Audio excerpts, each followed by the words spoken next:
السلام عليكم.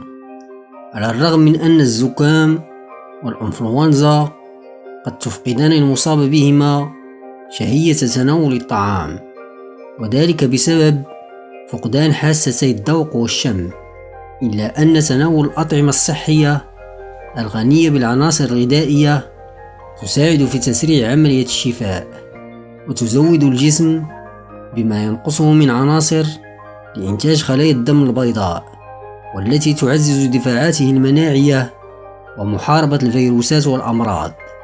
وهناك مجموعة من الأغذية التي قد تساهم بشكل خاص في علاج الزكام، وإليك أهمها: العسل، ويمتلك خصائص مضادة للميكروبات، لذا شرب كوب من الشاي والعسل يساعد في علاج ألم الحلق والسعال الناتج عن الإصابة بالزكام.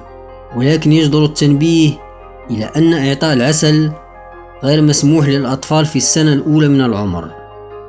الثوم، ويحتوي على مركب الأريسين، وهو مضاد للميكروبات، لذا فإضافة الثوم إلى نظامك الغذائي من شأنه أن يقلل من حدة أعراض الزكام، وقد يحميك من الإصابة بالمرض أصلا.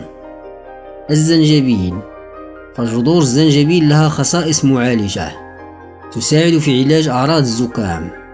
وإن كنت تعاني من السعال، فضع بعضا من قطع الزنجبيل الطازج في الماء المغلي، وذلك لتهدئة منطقة الحنجرة وعلاج السعال الذي تعاني منه.